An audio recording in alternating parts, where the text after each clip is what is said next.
Hello everyone, कैसे हैं आप सब। तो पिछले क्लास में हम लोग क्या खत्म किए थे अपना कंप्लीटली इलेक्ट्रॉन एफिनिटी, या फिर हम लोग उसको क्या कहे थे इलेक्ट्रॉन गेन एंथैल्पी।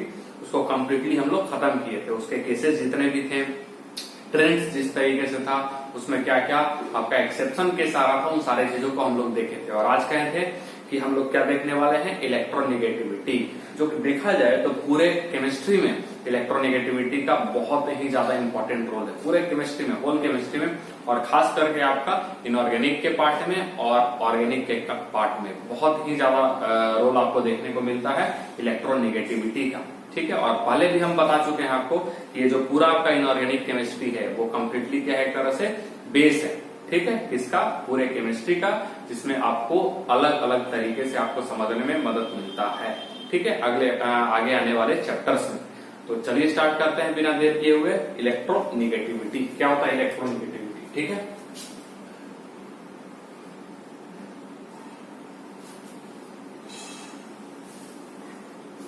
तो क्या हम लोग देखने वाले हैं, इलेक्ट्रोनेगेटिविटी।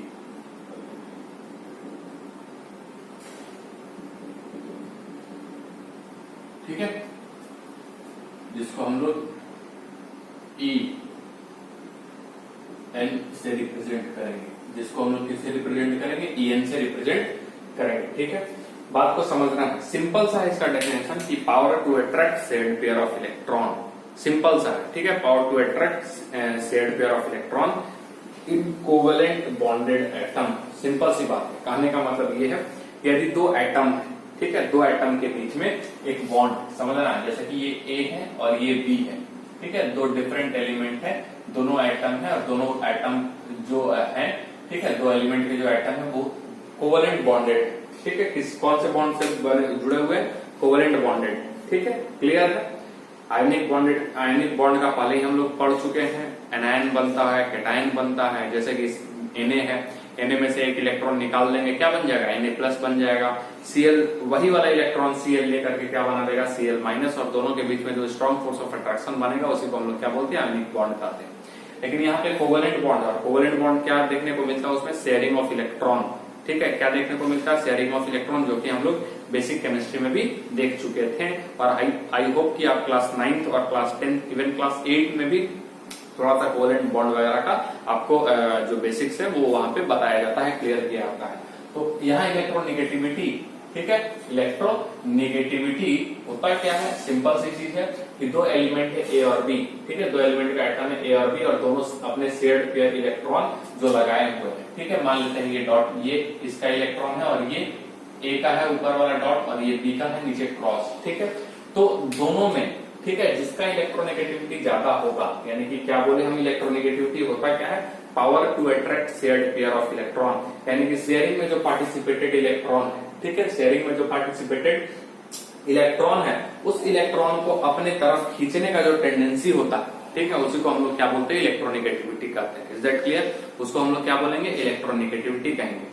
तो अब आपके मन में आएगा कि क्या ये इलेक्ट्रॉन एफिनिटी से मिलता जुलता है क्या, जी नहीं, इलेक्ट्रॉन एफिनिटी दूसरा। इलेक्ट्रॉन एफिनिटी में हम लोग आइसोलेटेड गैसियस एटम में इलेक्ट्रॉन को डाल रहे थे आउटर मोस्ट शेल में, और वो कहां से था, इन्फिनिटी से था। वो प्रॉपर्टी था किसका, आइसोलेटेड एटम का। लेकिन ये किसका है, ये किसकी बात हम लोग कर रहे हैं, तो ये हम लोग बात कर रहे हैं बॉन्डेड एटम का, कोवेलेंट बॉन्डेड जो एटम है उसकी हम लोग बात कर रहे हैं। जहां पे हम क्या बोले कि शेयर्ड पेयर जो इलेक्ट्रॉन है, जो शेयरिंग में पार्टिसिपेटेड इलेक्ट्रॉन है, तो उस इलेक्ट्रॉन को हम लोग क्या कर रहे हैं कि जो एलिमेंट का इलेक्ट्रोनेगेटिविटी ज्यादा रहेगा वो क्या करेगा, अपने इलेक्ट्रॉन, मतलब कि अपना वाला इलेक्ट्रॉन तो अपने पास रखेगा, साथ ही साथ जो दूसरा वाला जो पार्टी है, दूसरा से जो बॉन्ड बनाया हुआ था, उसके इलेक्ट्रॉन को अपने और क्या करेगा, पुल कर लेगा। ठीक है, तो इसी चीज को हम लोग क्या बोलते हैं, इलेक्ट्रोनेगेटिविटी कहते हैं। इसी चीज को हम लोग क्या बोलते हैं, इलेक्ट्रोनेगेटिविटी कहते हैं। तो इससे कई सारे जो बॉन्ड हैं वो ब्रेक होते हैं, और कई सारी चीजें जो है वो प्रभावित होती है केमिस्ट्री में। ठीक है, इलेक्ट्रोनेगेटिविटी से बेसिकली। तो आते हैं हम लोग इसके एकदम कंप्लीट डेफिनेशन पे, और थोड़ा सा और हम लोग इसके बारे में समझते हैं, देखते हैं, और आगे फिर बढ़ते हैं। ठीक है, तो किसका हम लोग बात कर रहे हैं, बेसिकली इलेक्ट्रोनेगेटिविटी का। ठीक है, किसका बात कर रहे हैं, बेसिकली इलेक्ट्रोनेगेटिविटी का। तो हम क्या बोले, इट इज डिफाइंड एज, क्या लिखेंगे इसके बारे में, कि इट इज डिफाइंड एज, ठीक है, it is defined as It is defined as measure to tendency measure to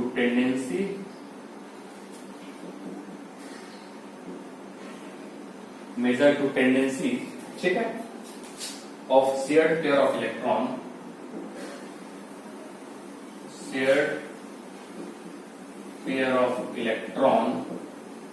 ठीक है towards itself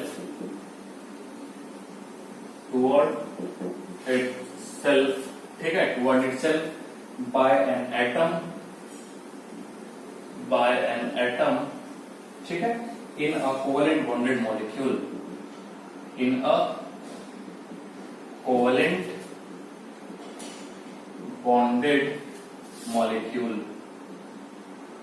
ठीक है in a covalent bonded molecule. Simple सा बात समझ में आया।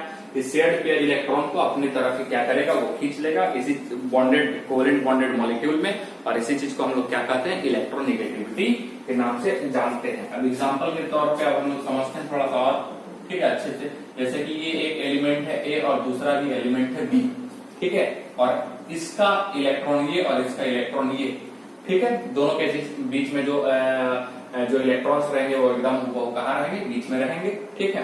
लेकिन दोनों चूंकि सेम एलिमेंट है, दोनों एलिमेंट कौन सा है, ए, दोनों एलिमेंट का एटम कौन सा है, ए और ए।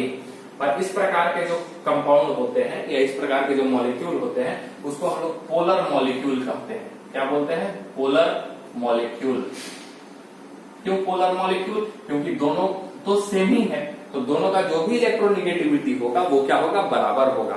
यानी कि जितना पावर से ये अपनी तरफ इलेक्ट्रॉन को खींच रहा है उतना ही पावर से अगला वाला जो ए है वो अपनी तरफ क्या कर रहा होगा, खींच रहा होगा। इज दैट क्लियर, बात समझ में आ रहा है। तो इस तरीके के मॉलिक्यूल को, यानी कि जो सेम एटम से बने हुए हैं उसको हम लोग क्या बोलते हैं, सॉरी नाम गलत लिख दिए क्या, यस नॉन पोलर ना। पोलर का मतलब क्या, डेवलप हो जाना, एक पोल का फॉर्मेशन हो जाना।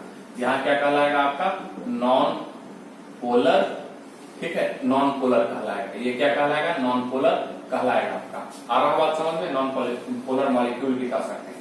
अब ठीक उसी प्रकार से यदि हम देखें तो जैसे आपका ए है और ए के साथ यदि बी है, ए के साथ ये भी क्या है आपका, बी है, ठीक। अब इसका इलेक्ट्रॉन ये और इसका इलेक्ट्रॉन ये, अब इसमें दो केसेस आ सकते हैं। दो केसेस क्या आ सकते हैं, ये यही ए है और ये बी है, और यही ए है और यहाँ पे क्या है, ये बी है, ठीक। यदि इसमें हो जाए, क्या हो जाए कि A is more electronegative than B, यदि आपका A जो है वो ज्यादा इलेक्ट्रोनेगेटिव हो जाए B से, तो वो क्या करेगा कि A B वाला जो इलेक्ट्रॉन है उसको भी अपनी तरफ खींच लेगा। A ज्यादा पावरफुल हो गया ऐसा समझ सकते हैं, तो अपना वाला तो इलेक्ट्रॉन रख ही रहा है, साथ ही साथ B वाले इलेक्ट्रॉन को भी अपनी तरफ खींच ले रहा है। तो इसके तरफ क्या होगा, इलेक्ट्रॉन डेंसिटी थोड़ा ज्यादा बढ़ जाएगा और इसके तरफ इलेक्ट्रॉन डेंसिटी कम हो जाएगा। इसके तरफ इलेक्ट्रॉन डेंसिटी बढ़ जाने के कारण यहाँ पे आपको देखने को मिलेगा डेल्टा नेगेटिव, और यहाँ पे क्या देखने को आपको मिलेगा, डेल्टा पॉजिटिव। क्लियर, समझ में आ रहा है। यदि दूसरा कंडीशन क्या हो सकता है कि B is मोर इलेक्ट्रोनेगेटिव, ठीक है, देन A। यदि B ज्यादा इलेक्ट्रोनेगेटिव हो जा रहा है A से, यानी कि B पावरफुल हो जा रहा है और अपने इलेक्ट्रॉन को तो B रखेगा ही, साथ ही साथ A वाले इलेक्ट्रॉन को भी अपनी तरफ खींच लेगा, और अपने तरफ खींचते ही इस पे डेल्टा नेगेटिव का साइन आ जाएगा और इस पे क्या आ जाएगा, डेल्टा पॉजिटिव का साइन देखने को मिल रहा है। ठीक है, आई थिंक आपका पॉइंट जो है वो क्लियर हो रहा है। इसको और हम समझ सकते हैं, ठीक है। इसको हम लोग आप लोग तो आपका तो अभी रेडॉक्स नहीं हुआ है, लेकिन रेडॉक्स के पॉइंट ऑफ व्यू से थोड़ा सा हम देखें, बस एग्जांपल हम दे रहे हैं, समझाने की कोशिश करेंगे आपको, ठीक है। समझ में आए तो ठीक है, और नहीं तो रेडॉक्स में तो वो चीज आपको देखने को मिलेगा। हाँ, हालांकि ऑक्सीडेशन नंबर से आप थोड़ा सा फैमिलियर हो सकते हैं, हम ऐसा महसूस कर रहे हैं कि आपको ऑक्सीडेशन नंबर थोड़ा सा आता होगा, नॉलेज होगा, थोड़ा सा 9-10 में बताया जाता है। नहीं भी होगा तो हड़बड़ाने की कोई बात नहीं, ठीक है। ऐसा समझते हैं हम लोग कि एग्जांपल के तौर पे हम और एक ले रहे हैं, जैसे कि क्या हम बोल रहे हैं कि अपना H2O मॉलिक्यूल है, ये O है, ये H है और ये H है, H2O मॉलिक्यूल है, ठीक है। तो ऑक्सीजन, ये क्या हम बोले कि बॉन्डेड एटम जो होंगे, यहाँ पे यदि इस बॉन्ड का बात करें तो ऑक्सीजन और क्या है, हाइड्रोजन है, ठीक है। आपके नॉलेज के लिए शायद आपको पहले से पता होगा कि ऑक्सीजन मोर इलेक्ट्रोनेगेटिव होता है देन हाइड्रोजन। वैसे देखा जाए पूरे पीरियोडिक टेबल में तो सबसे ज्यादा जो इलेक्ट्रोनेगेटिव एलिमेंट होता है वो कौन सा होता है, फ्लोरीन होता है, ठीक है। फ्लोरीन का वैल्यू जो होता है वो 4.0 यानी कि अप्रॉक्स 4 यानी कि क्या होता है 4 होता है। सबसे ज्यादा वो इलेक्ट्रोनेगेटिव एलिमेंट माना जाता है कौन सा, फ्लोरीन। यानी उसके पास वो टेंडेंसी होता है जो कि मैक्सिमम से मैक्सिमम मतलब कि इलेक्ट्रॉन जो पार्टिसिपेटेड है बॉन्डेड जो मॉलिक्यूल है उसके इलेक्ट्रॉन को अपने और क्या करता है वो पुल करता है और डेल्टा नेगेटिव चार्ज उस पर सबसे ज्यादा बनने की तरफ बनता हुआ नजर आता है। तो यदि हम यहाँ पे बात करें, आपको पहले से हम नॉलेज दे रहे हैं अभी, ठीक है, कि ऑक्सीजन जो होता है वो मोर इलेक्ट्रोनेगेटिव होता है किससे, हाइड्रोजन से, ठीक है। अब मोर इलेक्ट्रोनेगेटिव होगा हाइड्रोजन से, तो इस बॉन्ड के लिए यदि हम बात करें, इस बॉन्ड के लिए यदि बात करें तो इस पे एक डेल्टा हम मान लेते हैं -1, ठीक है। और चूंकि हाइड्रोजन यहाँ पे लेस इलेक्ट्रोनेगेटिव है तो इसका इलेक्ट्रॉन उसके तरफ गया तो इसका हम क्या मान लेंगे +1, क्योंकि जिसपे इलेक्ट्रॉन आता है वो नेगेटिव चार्ज होता है, जो इलेक्ट्रॉन देता है वो पॉजिटिव चार्ज होता है। अब इस वाले बॉन्ड के रिस्पेक्ट में बात करें तो इस हाइड्रोजन को हो जाएगा +1 और इस ऑक्सीजन को फिर से मिल जाएगा -1, यानी कि ओवरऑल जो चार्ज यहाँ पे ऑक्सीजन पे नजर आएगा वो क्या नजर आएगा आपका -2। Is that clear? तो यहाँ पे हम ये भी कह सकते हैं कि ऑक्सीडेशन नंबर ऑफ ऑक्सीजन, ठीक है, वो क्या हो जाएगा इस -2। यहाँ पे क्या देखने को मिलेगा -2 और ऑक्सीडेशन नंबर ऑफ हाइड्रोजन इस क्या मिलेगा आपका +1। Is that clear? समझ में आ रहा है? यानी हाइड्रोजन जो है वो क्या दे रहा है आपका +1 देता हुआ नजर आ रहा है। आ रहा बात समझ में? एक नोट यहाँ बहुत ज्यादा इंपॉर्टेंट है इस चीज को लेकर के, नोट, ठीक है। नोट क्या इंपॉर्टेंट है यहाँ पे कि इलेक्ट्रोनेगेटिविटी वैल्यू, ठीक है, electronegativity value of an element, value of an element on, ठीक है, depends on, ठीक है, its ionization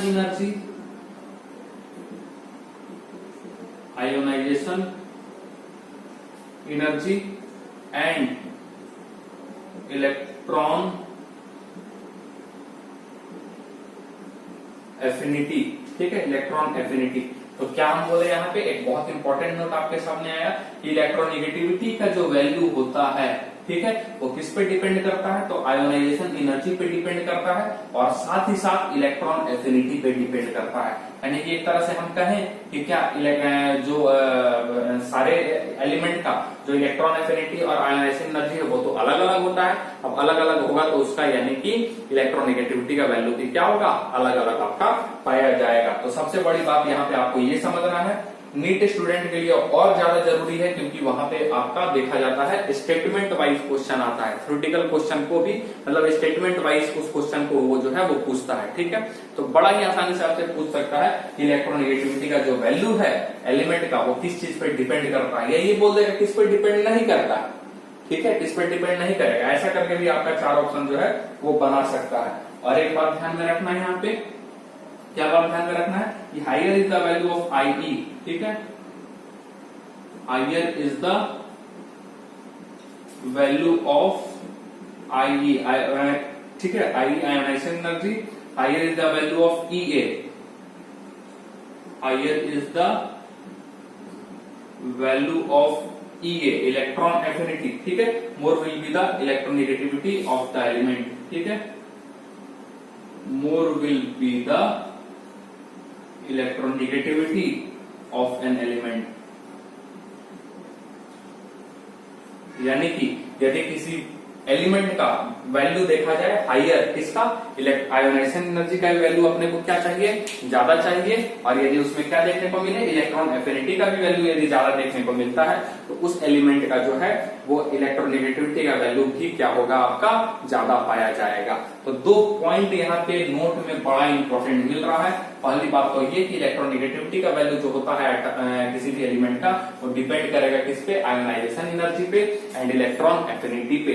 और यदि कोई एलिमेंट है जिसका आयोनाइजेशन एनर्जी भी ज्यादा है और इलेक्ट्रॉन एफिनिटी भी ज्यादा है तो जाहिर सी बात है उसका क्या होगा, आपका इलेक्ट्रोनेगेटिविटी का जो वैल्यू होगा वो भी ज्यादा देखने को मिलता है इन जनरल वे में यदि हम बात करें तो, ठीक है। अब डिफरेंस क्या है, कभी कभी आदमी को लगता है वही चीज कि क्या इलेक्ट्रॉन एफिनिटी और आयोनाइजेशन एनर्जी दोनों सेम है या दोनों में डिफरेंस क्या है। कई बार स्टूडेंट को ऐसा लगता है कि दोनों चीज सेम है लेकिन दोनों में डिफरेंस है। क्या डिफरेंस है उस चीज को हम लोग यहाँ देखेंगे। तो अभी हम लिखने वाले हैं क्या, डिफरेंस बिटवीन इलेक्ट्रॉन, ठीक है, क्या देखने वाले हैं, डिफरेंस ठीक है, difference between electron affinity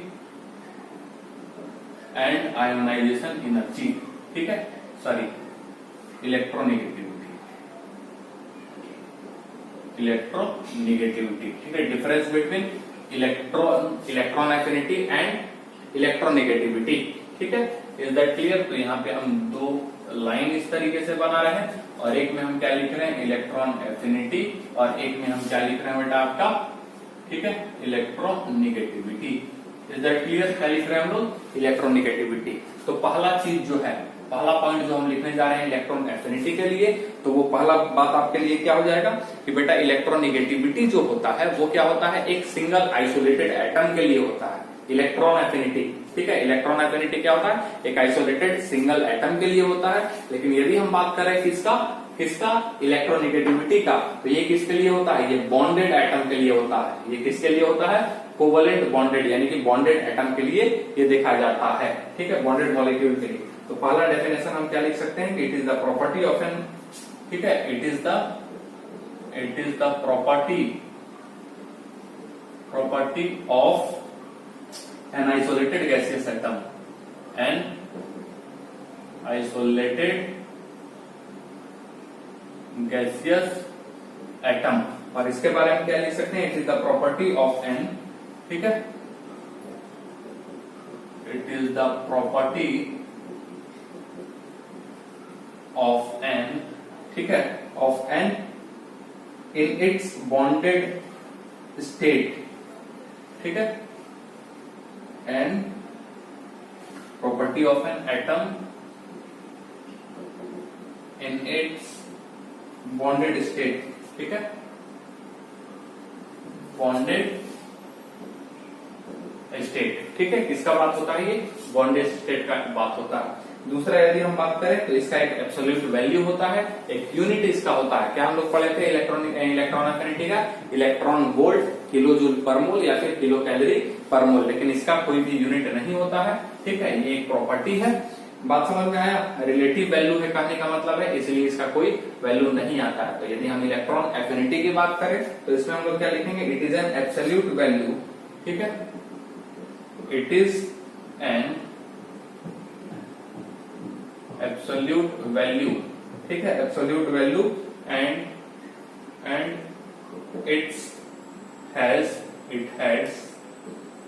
it has unit, इसका यूनिट होता है। और यूनिट यदि हम बात करें, यूनिट क्या हम लोग पढ़े थे, इलेक्ट्रॉन वोल्ट, या फिर हम लोग क्या पढ़े थे, किलो जूल पर मोल, या फिर क्या पढ़े थे, किलो कैलोरी, ठीक है, पर मोल, ये हम लोग देखे थे यूनिट के तौर पे। लेकिन इसका यदि हम बात करें तो ये क्या होता है, एक रिलेटिव वैल्यू होता है, और रिलेटिव वैल्यू का कोई भी यूनिट यहाँ पे देखा नहीं जाता है, ठीक है। क्या लिखेंगे, it is an relative term, it is an, ठीक है, it is an relative term, ठीक है, रिलेटिव टर्म है, and hence it has no unit, and hence it has no unit, इसका कोई भी यूनिट नहीं देखा गया है, ठीक है, कोई यूनिट इसका नहीं होता है। तीसरा यदि हम बात करें तो तीसरा हम लोग क्या लिखेंगे कि ये एक एनर्जी टर्म होता है, ठीक है। इलेक्ट्रॉन एफिनिटी में हम लोग क्या पढ़े थे, बेसिकली पुराने ट्रेंड्स के अनुसार इलेक्ट्रॉन एफिनिटी, और नए ट्रेंड्स के अनुसार क्या, इलेक्ट्रॉन गेन एंथैल्पी, ठीक है। तो पुराने ट्रेंड्स में इलेक्ट्रॉन एफिनिटी जब बोलता था तो क्या बोलता था, एनर्जी रिलीज्ड, ठीक है। और यदि हम इलेक्ट्रॉन गेन एंथैल्पी की बात करें नए वाले ट्रेंड से, तो वो क्या बोलता था, एनर्जी एक्सचेंज। और हम लोग पढ़े हैं एनर्जी एक्सचेंज जो होगा वो दो तरीके का होता है,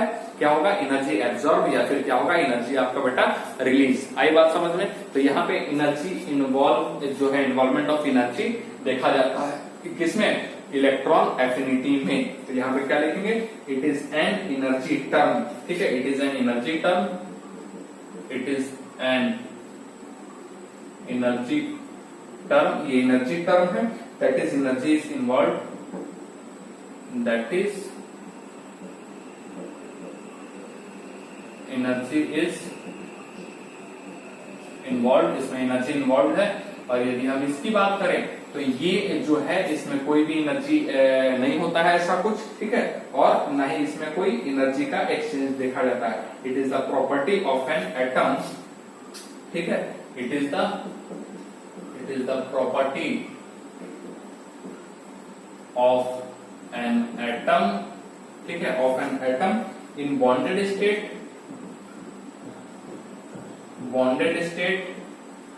ठीक है, bonded state, hence no energy, ठीक है, is exchanged, that is no energy is involved, that is no energy is involved। आई बात समझ में, ये चीज हो गया। फोर्थ वाला पॉइंट जो है वो क्या कहता है, तो वो कहता है electron affinity has an element fixed value, ठीक है। इसमें क्या होता है, इलेक्ट्रॉन एफिनिटी का जो वैल्यू होता है, ध्यान से ये इंपॉर्टेंट पॉइंट है, ठीक है, ये इंपॉर्टेंट पॉइंट अभी बता रहे हैं। क्या बोल रहे हैं हम, इलेक्ट्रॉन एफिनिटी का जो होता है वो हर एक एलिमेंट के लिए, किसी भी एक पर्टिकुलर एलिमेंट के यदि हम बात करें तो उसका इलेक्ट्रॉन एफिनिटी जो होता है वो क्या होता है बेटा, फिक्स होता है, ठीक है, आई बात समझ में। लेकिन यदि हम इलेक्ट्रोनेगेटिविटी की बात करें तो वो किसी भी एलिमेंट के लिए इलेक्ट्रोनेगेटिविटी जो होता है वो फिक्स नहीं होता है। ये बात दिमाग में एकदम बैठा लेंगे कि किसी भी एलिमेंट के लिए वो जो वैल्यू है वो फिक्स नहीं होता है, वो अलग अलग इन्वायरमेंट में, अलग अलग कंडीशन में उसका जो वैल्यू है थोड़ा सा ऊपर या थोड़ा सा नीचे हो जाता है। आई बात समझ में। अब वो क्या क्या फैक्टर्स है, वो क्या क्या चीज है, वो हम लोग आगे देखने वाले हैं। हालांकि ये बात आपको ध्यान में रखना होगा, एकदम दिलो दिमाग में बैठा लेना है कि इलेक्ट्रॉन एफिनिटी का वैल्यू, ठीक है, हर एक एलिमेंट के लिए क्या है, फिक्स है। लेकिन यदि हम लोग बात करें किसका, इलेक्ट्रोनेगेटिविटी का, तो इलेक्ट्रोनेगेटिविटी का जो वैल्यू होता है वो लिखता तो है स्केल से, हम लोग लिखते तो है कि हाँ बाबा इसका वैल्यू इतना है, इसका वैल्यू इतना है, लेकिन अलग इन्वायरमेंट में, अलग कंडीशंस में उसके वैल्यू जो है वो थोड़ा सा डिफर देखने को मिलते हैं। आ रहा बात समझ में, इस लाइन को अभी एकदम दिमाग में डाल लेना है। तो फोर्थ पॉइंट लिख रहे हैं कि electron affinity of an element has fixed value, ठीक है, इलेक्ट्रॉन एफिनिटी, ठीक है, electron affinity of an element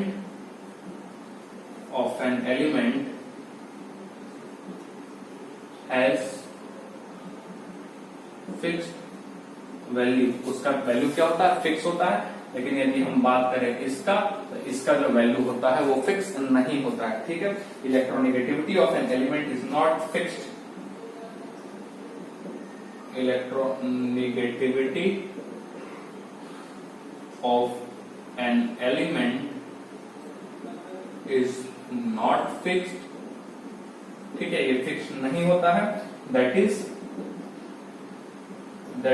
it depends, ठीक है, that is it depends upon surrounding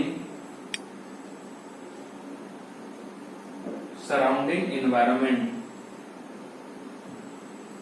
ठीक है, सराउंडिंग एनवायरनमेंट पे ये क्या करता है, डिपेंड करता है। जैसे कि एक एग्जांपल हम देते हैं, ठीक है, जैसे कि एक एग्जांपल यहाँ पे SO2 है, ठीक है, और यहाँ पे SO3 है। दो एग्जांपल हम दे रहे हैं, SO2 और SO3, और दोनों का जो S का यदि हम इलेक्ट्रोनेगेटिविटी बात करें तो दोनों कंपाउंड में जो S का इलेक्ट्रोनेगेटिविटी होता है वो डिफरेंट होता है, ठीक है। अभी हम बस आपको बता रहे हैं कि इन दोनों में डिफरेंट होता है, कैसे डिफरेंट होता है उसके लिए हम लोग आगे चलेंगे, ठीक है। और हालांकि ऑक्सीडेशन नंबर की बात करें तो इसमें S का जो ऑक्सीडेशन नंबर है, ऑक्सीडेशन नंबर जो है वो क्या होता है, +4, ठीक है। किसका बात कर रहे हैं हम लोग, सल्फर का, ठीक है, किसका बात कर रहे हैं, सल्फर का। और इसमें आपका पाया गया है कितना हो जाएगा, +6। इसमें कितना हो जाएगा बेटा, +6। और बात ध्यान में रखेंगे, क्या हम बोले कि डिफरेंट इलेक्ट्रोनेगेटिविटी, ठीक है, found different electronegativity value of sulphur, ठीक है, sulphur in SO2 and SO3, ठीक है।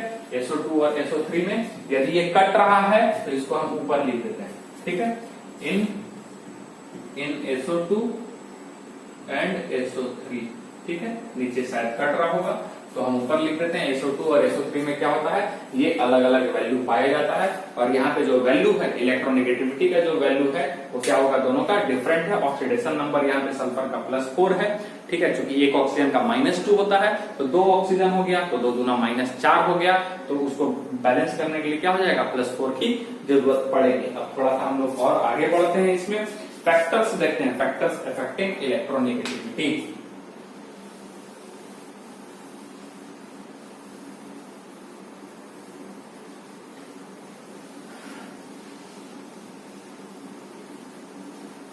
इनऑर्गेनिक हम लोग पढ़ रहे हैं तो ये कंप्लीटली इंफॉर्मेशन बेस्ड है। जितना ज्यादा आपके पास इंफॉर्मेशन ज्यादा होगा उतना ही अच्छे से आप क्या कर पाओगे, चीजों को आगे समझ पाओगे और लिख पाओगे क्वेश्चन जब आपके सामने आएगा तब। ठीक है, इंफॉर्मेशन शुरू में ही हम बोले थे ये क्या हो जाएगा आपके लिए, एक तरह से जीके है, जनरल नॉलेज ऑफ केमिस्ट्री है।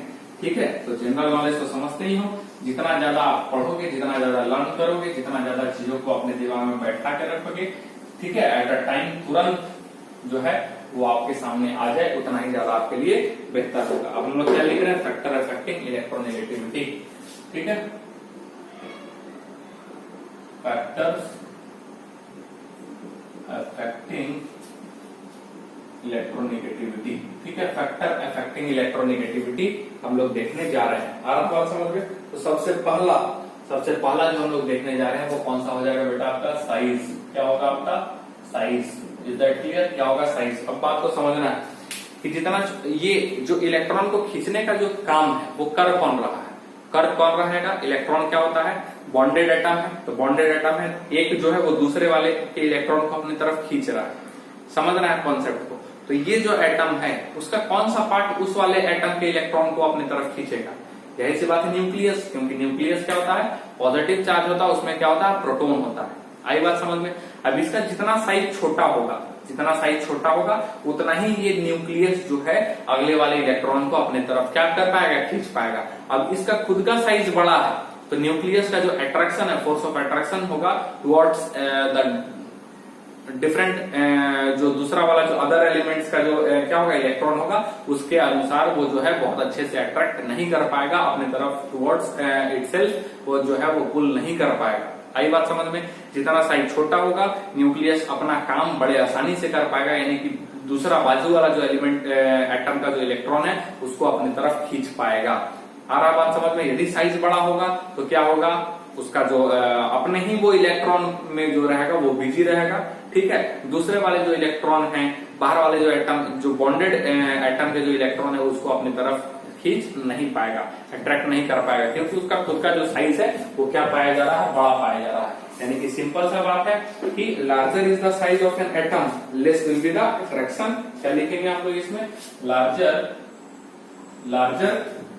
Is the size of atom, is the size of atom. ठीक है, larger is the size of atom, less will be the attraction of nucleus. ठीक है, less will be the attraction of nucleus, ठीक है, on a shared pair of electron, on shared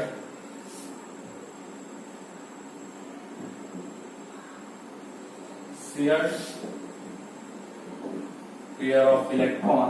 ठीक है, so smaller will be electronegativity, so smaller will be electronegativity, उतना ही कम क्या हो जाएगा, उसका इलेक्ट्रोनेगेटिविटी हो जाएगा। यानी कि हम बात करें तो इलेक्ट्रोनेगेटिविटी जो होगा वो इनवर्सली टू क्या होगा बेटा, आपका साइज। जितना छोटा साइज होगा उतना ही ज्यादा उसका क्या होगा, नेगेटिविटी। पहला फैक्टर ये था। दूसरा फैक्टर यदि हम बात करें, अच्छा थोड़ा सा और इसको यदि हम समझ लें एक एग्जाम्पल से। अब मान लेते हैं ये आपका कौन सा है, ये ए है, ये क्या है, ए है, और एक है आपका, मान लेते हैं ये बेटा क्या है, बी है, ये क्या है आपका बी है। तो दोनों का जो न्यूक्लियस जो होगा ये वाला, और इसका न्यूक्लियस क्या है, ये वाला। Is that clear. अब मान लेते हैं दूसरा यही है, ये जिसका साइज ये वाला था, सेम साइज का है। ठीक है, ये क्या है बेटा आपका, सेम साइज का है। थोड़ा सा सेम साइज बनाने का कोशिश करते हैं हम। हाँ ठीक है, ये जो है वो सेम साइज, और इस बार जो है वो दूसरा कोई एटम है वो बड़ा है, और वो कौन सा है आपका बेटा, सी है। वो कौन सा है आपका, सी है। तो जाहिर सी बात है कि जो C है उसका साइज क्या हो गया, बहुत बड़ा हो गया, तो वो ए वाले एटम के इलेक्ट्रॉन को अपनी तरफ जो है वो खींच नहीं पाएगा। लेकिन B जो है उसका साइज क्या है, छोटा है, तो वो अब इस इलेक्ट्रॉन को अपनी तरफ आसानी से खींच पाएगा, ए वाले इलेक्ट्रॉन को आसानी से खींच पाएगा। अब एक एग्जांपल, मतलब कि ये तो ABC करके लिए हम, यदि हम मान लेते हैं ये हाइड्रोजन है, यहाँ पे कौन सा हाइड्रोजन है, ठीक है, यहाँ पे कौन सा है, मान लेते हैं कि ये हाइड्रोजन एटम है और ये फ्लोरीन, ठीक है, और ये वाला हाइड्रोजन सेम, और ये मान लेते हैं हम लोग क्लोरीन है। चूंकि पता है डाउन द ग्रुप जाते हैं तो साइज बढ़ता है, क्लोरीन का साइज बड़ा है और फ्लोरीन का साइज छोटा है, इसीलिए अपने को क्या देखने को मिलता है कि फ्लोरीन जो है वो ज्यादा इलेक्ट्रोनेगेटिव होता है एज कम्पेयर टू क्लोरीन। ठीक है, आई बात समझ गए। तो अब हम लोग दूसरे फैक्टर पे जा रहे हैं, ये एक एग्जांपल से आपको समझ में भी आ गया होगा। तो दूसरा फैक्टर, ठीक है, क्लियर है। दूसरा फैक्टर हम लोग क्या कह रहे हैं, इफेक्टिव न्यूक्लियर चार्ज, ठीक है, इफेक्टिव न्यूक्लियर चार्ज, और ये क्या होता है, जेड इफेक्टिव, बहुत बार पढ़ चुके हैं Z effective, is that clear. अब जेड इफेक्टिव का क्या चक्कर है भाई, सिंपल वही है कि जेड इफेक्टिव जितना ज्यादा बढ़ेगा, ठीक है, जेड इफेक्टिव जितना ज्यादा बढ़ेगा साइज क्या होता है उससे छोटा। अब साइज हो गया छोटा तो सेम कॉन्सेप्ट आ जाएगा, साइज छोटा तो इलेक्ट्रोनेगेटिविटी बढ़ा, सिंपल सी बात है।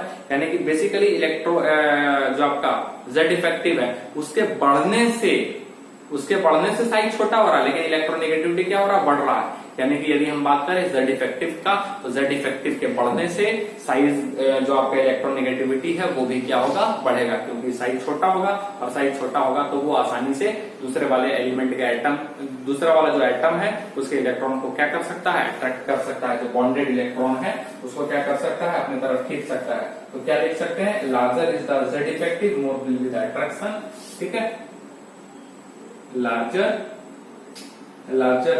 is z effective, ठीक है, more will be the attraction, more will be the attraction on electron,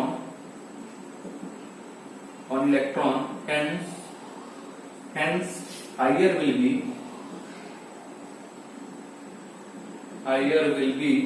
ठीक है, इलेक्ट्रोनेगेटिविटी। क्या देखा जाएगा, इलेक्ट्रोनेगेटिविटी ज्यादा, यानी कि electronegativity is directly to Z effective देखा जाएगा। आ रहा बात समझ में, दो चीज क्लियर हुआ, एक साइज का कॉन्सेप्ट और एक जेड इफेक्टिव का कॉन्सेप्ट है। तीसरा फैक्टर, ठीक है, तीसरा फैक्टर अपना होगा चार्ज ऑन कैटायन, ठीक है, चार्ज ऑन कैटायन। अब सिंपल सा चीज है, चीजों को समझेंगे। तो चार्ज ऑफ कैटायन बना कैसे होगा बेटा, तो मान लेते हैं ए होगा, तो किसमें कन्वर्ट हो गया, ए प्लस में, और साथ ही साथ किसमें, इलेक्ट्रॉन में। तो जैसे ही कैटायन बना तो जेड इफेक्टिव क्या होता है, जेड इफेक्टिव इसके लिए क्या हो जाएगा बेटा, बढ़ जाएगा। जेड इफेक्टिव क्या हो जाएगा आपका, बढ़ जाएगा, क्योंकि अपने को पता है कि कैटायन बनते ही क्या होगा, इलेक्ट्रॉन जो है वो बाहर निकलता है, तभी क्या बनता है, कैटायन बनता है। और इलेक्ट्रॉन बाहर निकलते ही प्रोटॉन का संख्या बढ़ जाता है, और प्रोटॉन का संख्या बढ़ जाता है तो वो बड़े ही मजबूती के साथ जो है अटैक करता है आउटर सेल पे, और साइज को क्या करता है, छोटा करता है, कॉन्ट्रैक्शन करता है।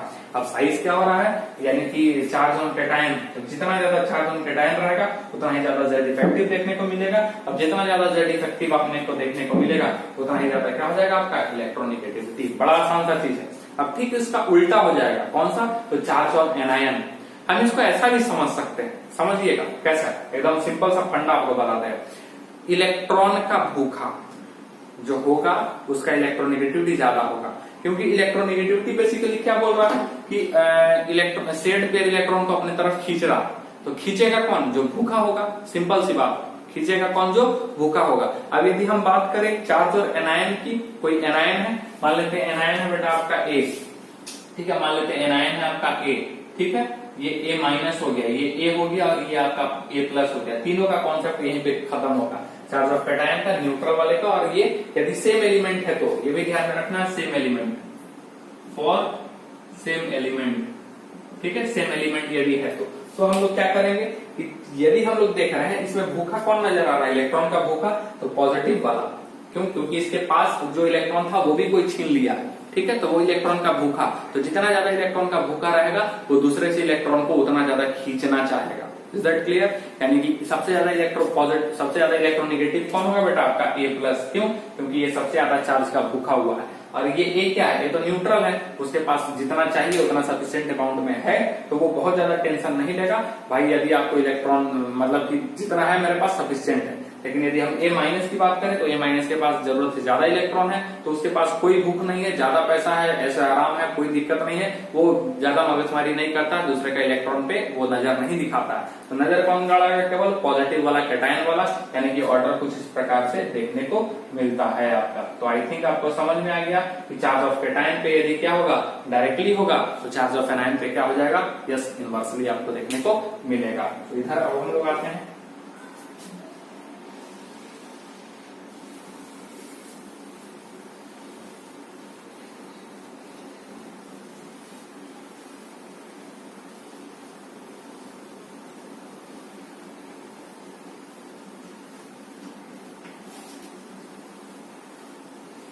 एक एक पॉइंट आपको लिखवा रहे हैं, ठीक है, एक एक चीज। तो एक एक चीज जब लिखवा रहे हैं, हम यहाँ से मेहनत कर रहे हैं, तो आपका भी एक मोरल रिस्पॉन्सिबिलिटी होता है कि आप भी एक एक चीज को उतारें, नोट्स बनाएं अच्छे से, ठीक है, और सारे चीजों को याद करें, क्वेश्चन पे अप्लाई करें, क्वेश्चन बनाएं, क्योंकि जितना ज्यादा प्रैक्टिस कीजिएगा उतना ही ज्यादा आपके लिए भी बेनिफिशियल होगा, मार्क्स उतने अच्छे आएंगे और आपका सिलेक्शन का चांसेस जो है उतना ही ज्यादा होगा। ठीक है, आया बात समझ में? तो हम लोग क्या बोल रहे हैं? Charge on cation. तो अब इतना बोले हैं तो कुछ लिख भी देते हैं। क्या बोल रहे हैं हम? Higher is the charge on cation, ठीक है, higher is the charge on cation, ठीक है, और ये ध्यान रखना है फॉर सेम एलिमेंट, ठीक है, ये सेम एलिमेंट के लिए हम बात कर रहे हैं, फॉर सेम एलिमेंट, ठीक है। Higher is the charge on cation, ठीक है, more unstable will be cation, ठीक है, more unstable will be cation, ठीक है, यानी कि कोई भी पॉजिटिव या निगेटिव दोनों एक तरह से अनस्टेबल ही है, ठीक है। ज्यादा स्टेबल कौन होगा? न्यूट्रल वाला, ठीक है। तो किसी पे चार्ज बहुत ज्यादा है वो भी अनस्टेबल मान के चलेंगे, और किस पे चाहे वो चार्ज पॉजिटिव हो चाहे वो निगेटिव हो, न्यूट्रल वाला जो होगा वो ज्यादा स्टेबल होगा as compare to chargeable compound, ठीक है। तो यहाँ पे unstable will be cation, so its attraction of for electron, so its attraction for electron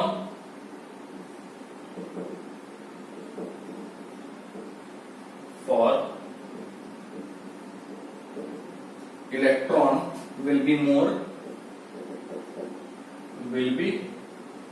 more, hence electronegativity also increases, hence electronegativity, ठीक है, also इंक्रीजेस, जो इलेक्ट्रोनेगेटिविटी है वो भी बढ़ता हुआ नजर आएगा। यानी कि हम लिख सकते हैं कि इलेक्ट्रोनेगेटिविटी इज डायरेक्टली टू क्या होगा? Charge on cation, charge on cation, ठीक है। क्या होगा बेटा आपका? चार्ज ऑफ कैटायन, ठीक। अब यदि हम यहाँ पे बात करें, जैसे ये A+ है, A+2 है, A+3 है, A+4 है, ठीक है, A+5 है। यदि हम क्या बोले? इलेक्ट्रोनेगेटिविटी का ऑर्डर बोले, ठीक है। यदि हम इलेक्ट्रोनेगेटिविटी का ऑर्डर बोले तो क्या हो जाएगा? इसका सबसे ज्यादा ऐसा और ऐसा, ठीक है। आ रहा बात समझ में? उसी प्रकार से यदि हम कहें B+2, ठीक है, B+5 और B+7, ऐसा यदि हम कहें, और इसका हम बोले कि इलेक्ट्रोनेगेटिविटी का ऑर्डर क्या होगा, तो क्या होगा? जितना ज्यादा चार्ज होगा कैटायन पे उतना ही ज्यादा उसका क्या हो जाएगा? इलेक्ट्रोनेगेटिविटी का वैल्यू, क्योंकि वो उतना ही ज्यादा इलेक्ट्रॉन का क्या होगा? भूखा होगा। अब चौथा आ जाते हैं हम लोग इसी में। फोर्थ क्या हम लोग बोलेंगे? चार्ज ऑन एनायन, ठीक है, चार्ज ऑन एनायन। तो अब चार्ज ऑफ कैटायन के साथ ही हम आपको क्या बता दिए हैं? Charge of anion extra electron है, ज्यादा मगजमारी नहीं करेगा, इलेक्ट्रॉन ये लेना नहीं चाहेगा, ठीक है। Higher is the charge on anion, ठीक है, higher is the charge on anion, charge on anion, more unstable, ठीक है, will be anion so its attraction for electron, ठीक है, attraction on electron, attraction for electron lesser will be the attraction, ठीक है, ऐसा भी लिख सकते हैं, is less यानी कि हम लिख रहे हैं यहाँ पे z इफेक्टिव क्या हो जाएगा बेटा, कम, तभी तो अट्रैक्शन जो होगा वो क्या होगा आपका, कम नजर आता हुआ नजर आएगा आपका, hence smaller will be, hence smaller will be electronegativity, क्या हो जाएगा, इलेक्ट्रोनेगेटिविटी जो है वो आपका कम नजर आएगा, ठीक है। अब इसी में यानी कि हो जाएगा क्या, इलेक्ट्रोनेगेटिविटी इज इनवर्सली टू क्या होगा, charge on anion, charge on क्या हो जाएगा, एनायन, ठीक है, क्लियर है।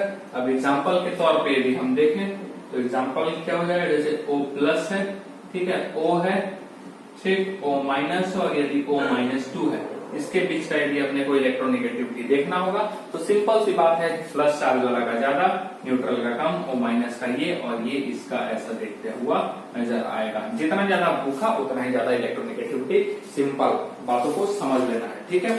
अब अगला पॉइंट जो इसमें मेंशन होने जा रहा है, फैक्टर, बहुत इंपॉर्टेंट है आपके लिए, एकदम नया शब्द सुनने को मिलेगा।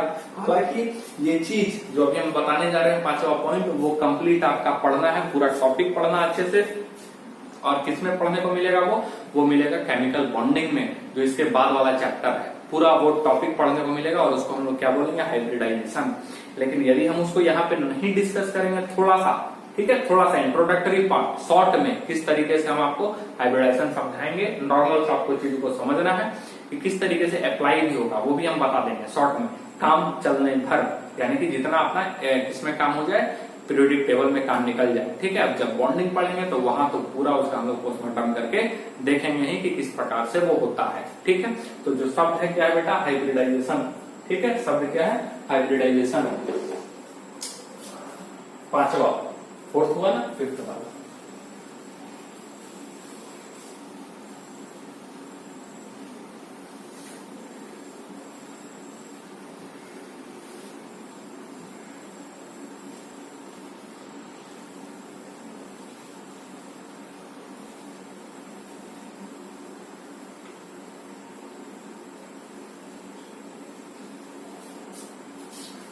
ठीक है, पांचवा काम क्या हम लोग देखेंगे, हाइब्रिडाइजेशन।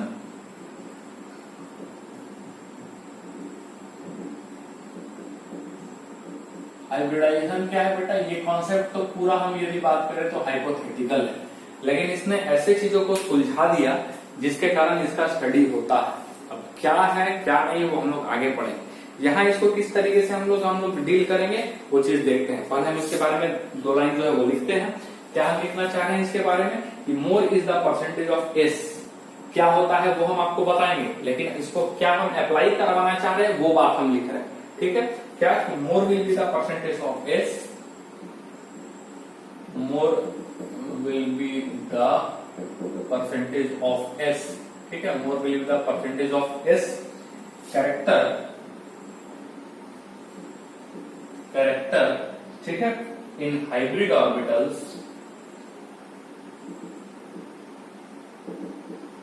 अब ये हाइब्रिड ऑर्बिटल्स क्या है, ठीक है, हाइब्रिड ऑर्बिटल्स क्या है, तो बेसिकली ऐसा समझेंगे हाइब्रिडाइजेशन का कि हम लोग ऑर्बिटल्स के बारे में पढ़ें, किसमें पढ़ें, आप एटॉमिक स्ट्रक्चर में भी पढ़ें, ठीक है, पीरियोडिक टेबल में भी हम लोग देखें कि ऑर्बिटल्स का साइज क्या है, शेप क्या है, सारा कुछ वहां भी थोड़ा सा हम लोग देखें ideally.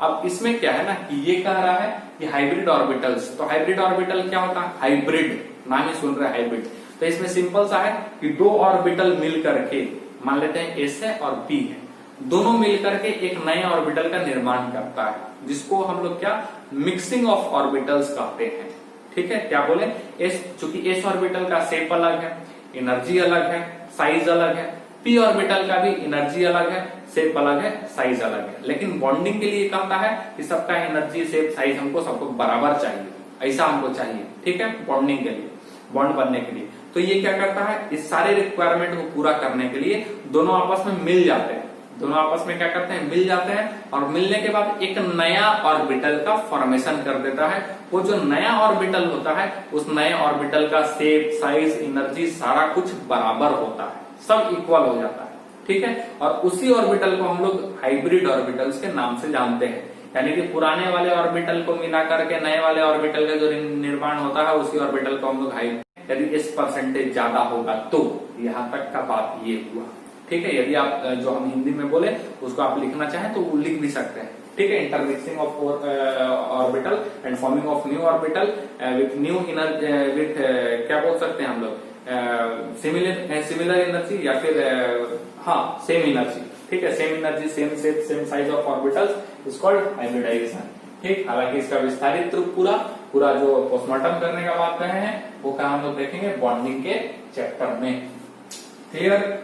S orbital, hybrid orbital, more closer will be electron, ठीक है।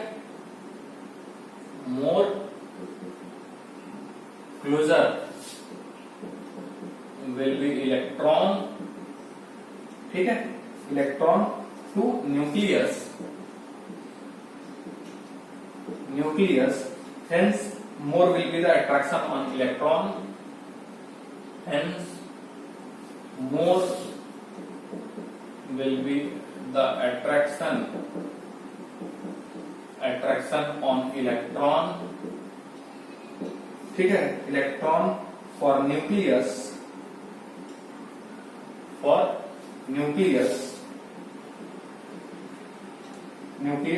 so more will be electronegativity.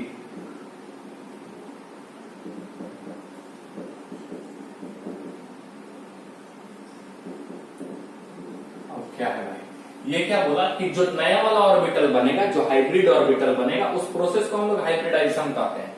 पुराने ऑर्बिटल को मिला करके नया ऑर्बिटल जो बना है, जिसका शेप, साइज, एनर्जी सब बराबर है, उस प्रोसेस को हम लोग हाइब्रिडाइजेशन कहते हैं। और जो नया ऑर्बिटल बना उसको हम लोग हाइब्रिड ऑर्बिटल कहते हैं। अब ये हाइब्रिड ऑर्बिटल में यदि परसेंटेज ऑफ एस कैरेक्टर ज्यादा है, यानी एस ज्यादा है, तो एस कहाँ होता है, न्यूक्लियस के नजदीक। ये भी अपने को पता है। एस के बाद क्या होता है, पी, पी के बाद डी, डी के बाद एफ। तो एस जब न्यूक्लियस के नजदीक होगा तो force of attraction towards the nucleus, towards the electron, ठीक है, वो भी क्या होगा, ज्यादा होगा। अब ज्यादा होगा तो जाहिर सी बात है आपका इलेक्ट्रोनेगेटिविटी भी उसका क्या हो जाएगा, ज्यादा हो जाएगा। Is that clear? आया बात मेरा आप समझ में, आपको क्या बताना चाह रहे हैं? यानी कि सिंपल सा बात है कि electronegativity is directly to s character, percentage of s character, ठीक है। और ये जो रहेगा वो किसका रहेगा, एस कैरेक्टर, तो हाइब्रिड ऑर्बिटल का, ठीक है, किसका रहेगा, हाइब्रिड ऑर्बिटल का। क्लियर हो रहा है, ठीक। ये पूरा निकल करके सामने आ रहा है। अब थोड़ा सा ये भी देख लेंगे कि ये जो हाइब्रिड ऑर्बिटल है, हम लोग जो बता रहे हैं आपको, वैसे तो बहुत सारे होंगे, लेकिन हम केवल 3 के बारे में आपको बता रहे हैं, केवल 3, जिससे आपको इसको किस तरीके से इस्तेमाल करना वो समझ में आएगा। तो हाइब्रिड ऑर्बिटल हम बता रहे हैं, नया ऑर्बिटल जो मिल करके बना। तो पहला हाइब्रिड ऑर्बिटल बता रहे हैं sp, यानी एक s और एक p मिल करके बना तो उसको sp हाइब्रिड ऑर्बिटल कहेंगे। एक s एक p मिल करके बना तो उसको sp हाइब्रिड ऑर्बिटल, नया वाला ऑर्बिटल।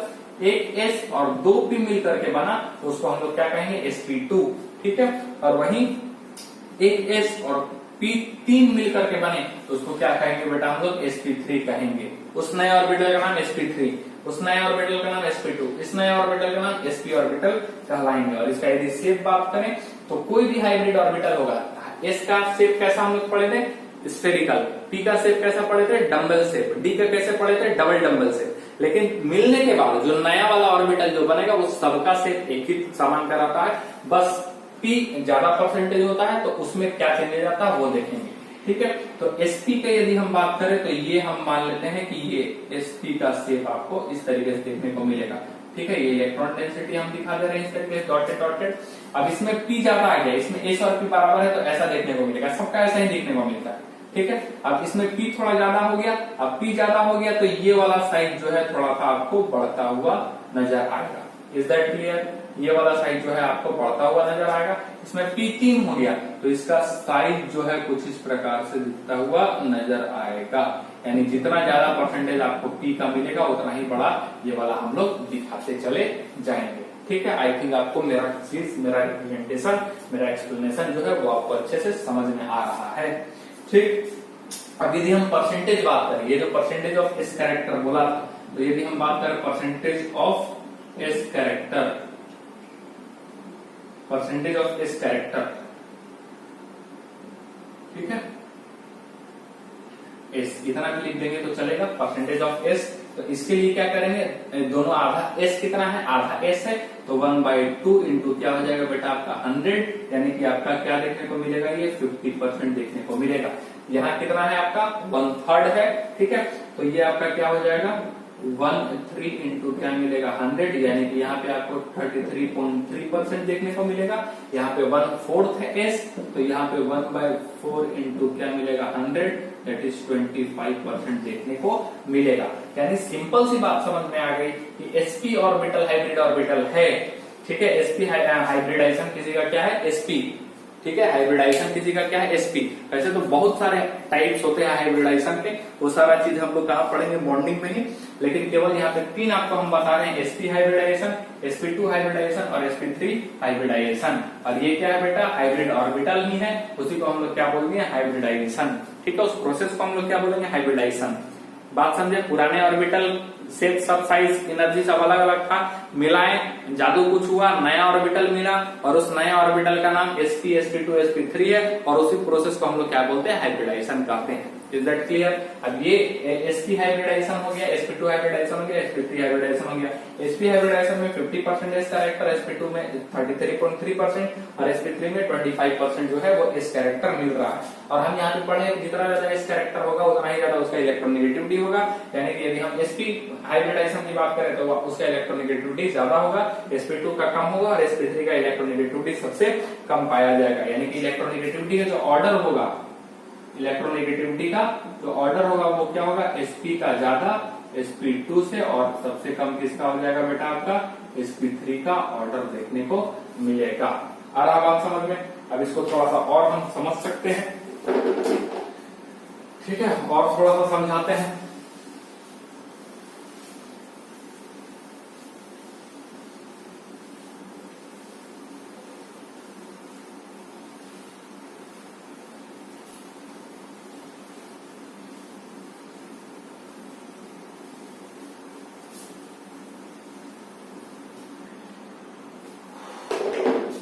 ठीक, अब जैसे कि ये आपका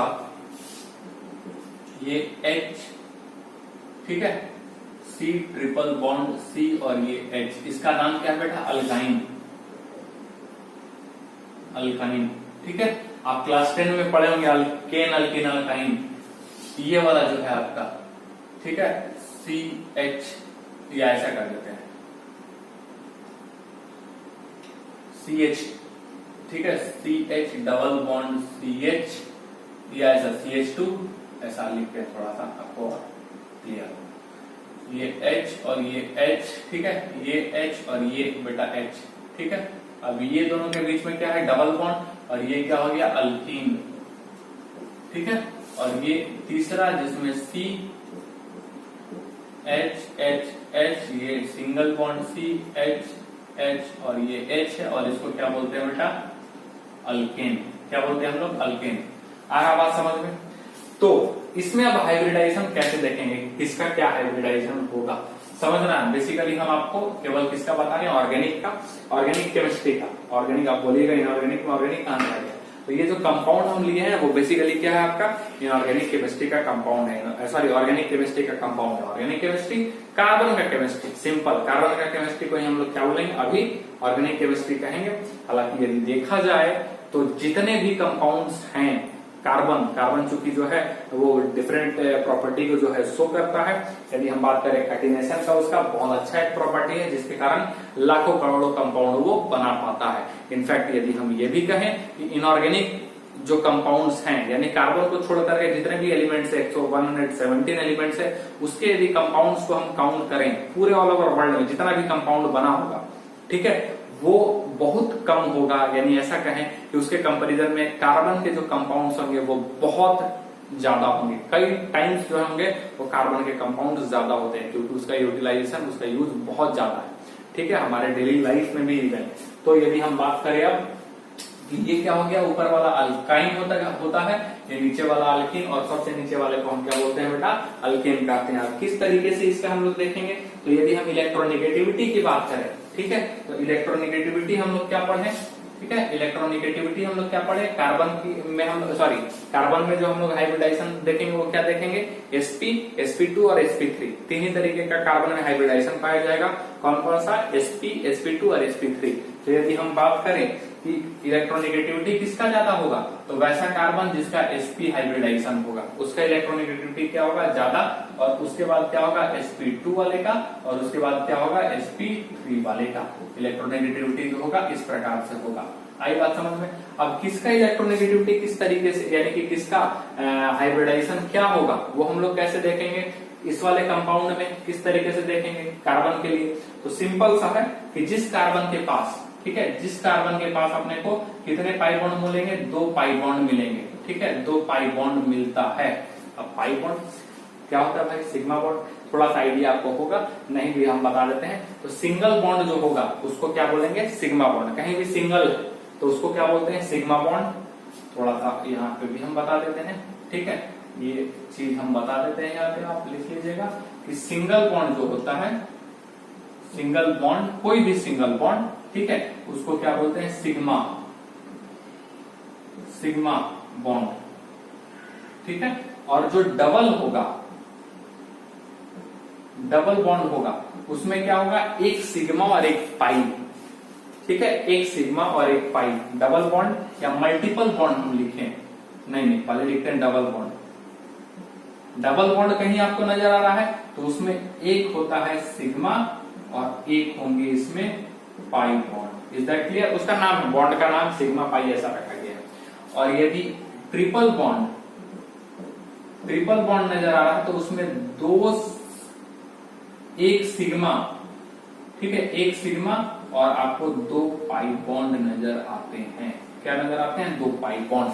तो याद रहेगा। अब जैसे सिंपल यहाँ पे 3 ट्रिपल बॉन्ड नजर आ रहे हैं कार्बन कार्बन के बीच में, तो एक प्यार से सिग्मा और ये 2 हो जाएगा आपका पाई। ये सिंगल बॉन्ड है तो क्या हो जाएगा सिग्मा, ये सिंगल बॉन्ड है तो क्या हो जाएगा सिग्मा। क्लियर। अब आगे आई थिंक आपको समझ में आएगा, ये सिग्मा सिग्मा सिग्मा सिग्मा, ये पाई और ये सिग्मा। ठीक है, किसी को भी आप सिग्मा और किसी को पाई कर सकते हो, और इसमें सारा क्या हो जाएगा बेटा, आपका सिग्मा ही दिखता हुआ नजर आएगा। Is that clear. समझ में आ रहा है आपको हम क्या बोल रहे हैं। अब कहानी यहां से शुरू होती है कि ये वाला चीज क्या हम बताने चाह रहे थे और क्या हम बोल रहे थे कि इतना जो हाइब्रिडाइजेशन हम आपको समझा रहे हैं कि क्या चीज है, उसको हम अप्लाई कैसे करवाएंगे। अब यदि आपको, ठीक है, यदि आपको क्या मिलता है कार्बन में, ठीक है, कार्बन में आपको क्या मिल रहा है, 2 पाई बॉन्ड मिल रहा है। ठीक है, कितना मिल रहा है बेटा, 2 पाई बॉन्ड। अब तो आपको समझ में आ गया, पाई बॉन्ड तो कहां मिल रहा है, ये वाला। इसमें कितने, इस कार्बन में कितने, दोनों कार्बन को कितने मिल रहे हैं, 2 पाई बॉन्ड है। इस कार्बन का भी 2 पाई बॉन्ड, चूंकि मिलकर के बन रहा है तो उसके लिए भी उतना, उसके लिए भी उतना।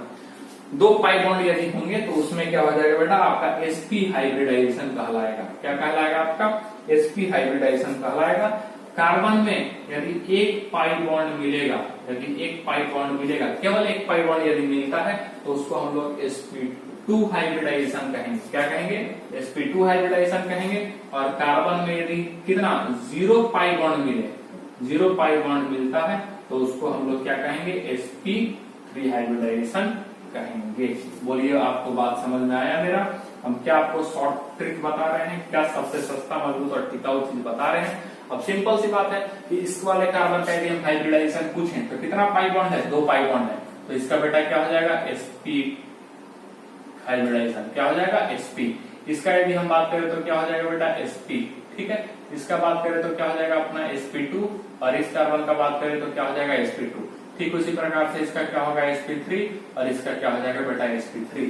तो अब हम बात करें इलेक्ट्रोनेगेटिविटी की, तो इलेक्ट्रोनेगेटिविटी किस कार्बन का ज्यादा होगा, इस वाले कार्बन का। ठीक है, इसमें इस वाले कार्बन का, मतलब तीनों का कंपेयर करें तो ऊपर वाले का इलेक्ट्रोनेगेटिविटी जो होगा इस कार्बन का, यदि हम बोल दें ये कार्बन 1 है, ये कार्बन 2 है, ये कार्बन 3 है, इलेक्ट्रोनेगेटिविटी बताओ, तो ऑर्डर आपके सामने है। आई थिंक आपको समझ में आया है हम क्या बताना चाह रहे हैं हाइब्रिडाइजेशन के कॉन्सेप्ट से। ठीक है, थोड़ा सा और हम इसमें आपको बताएंगे। एक चीज और हम आपको बोले थे कि हाइब्रिडाइजेशन में जो वैल्यू इलेक्ट्रोनेगेटिविटी का जो वैल्यू होता है वो फिक्स नहीं होता है, वो अलग अलग एनवायरमेंट में, अलग अलग माहौल में उसका इलेक्ट्रोनेगेटिविटी का वैल्यू जो है वो बदल जाएगा। कहने का मतलब ये है मेरा कि क्या sp, यदि sp हाइब्रिडाइजेशन 2 कार्बन में पाया जाए या sp2 हाइब्रिडाइजेशन 2 कार्बन मतलब कि और लंबा कंपाउंड है, उसमें एक sp ये भी है, मतलब जैसे कि ये sp3 है, ठीक है, तो दोनों का इन्वायरमेंट देखिए 3 यानी कि दोनों का इन्वायरमेंट सेम है, तो यहाँ पे इलेक्ट्रोनेगेटिविटी सेम होगा दोनों कार्बन का। इसका भी बात करें तो दोनों का इन्वायरमेंट सेम है दोनों कार्बन का, यहाँ पे इन्वायरमेंट दोनों कार्बन का सेम है, तो यहाँ पे इलेक्ट्रोनेगेटिविटी सेम होगा sp2 sp3 का। लेकिन ऐसा कोई जरूरी नहीं है कि जिसका हाइब्रिडाइजेशन सेम है, यानी sp है या फिर sp2 है, sp3 है, उसका इलेक्ट्रोनेगेटिविटी का वैल्यू भी सेम हो सकता है उसका एनवायरनमेंट कुछ अलग हो, तो उसका इलेक्ट्रोनेगेटिविटी का वैल्यू क्या होगा, लिटिल बिट जो होगा वो डिफरेंट पाया जाएगा। अब उस चीज को आप एग्जांपल से समझें।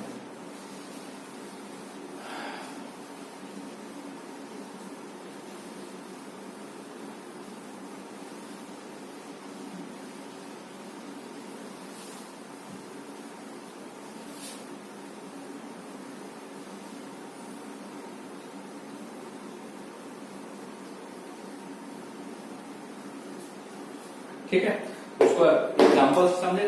जैसे कि एक एग्जांपल हम ले रहे हैं यहाँ पे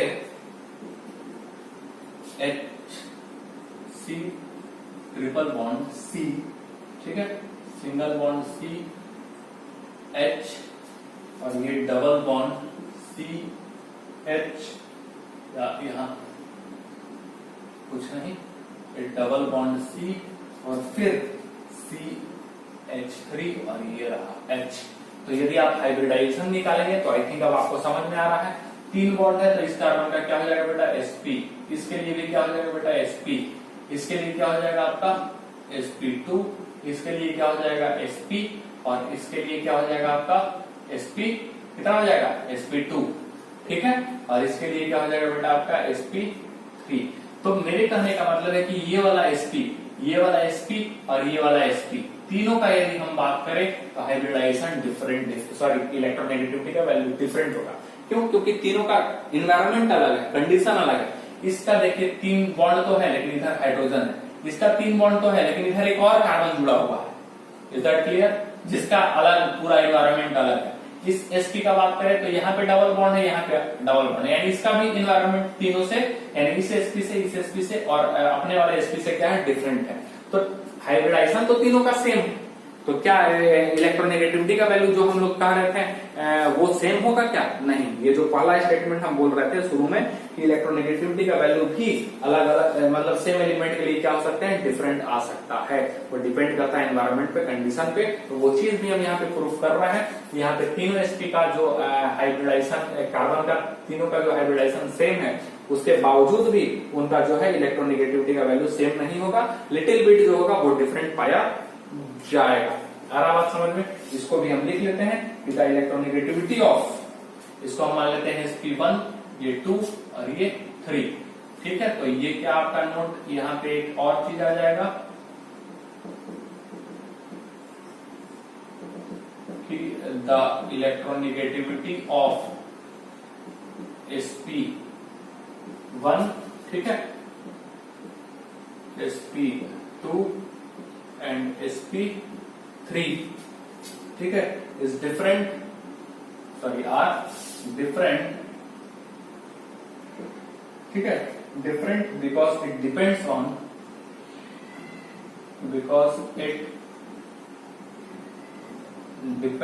ऑन, ठीक है, environment also in the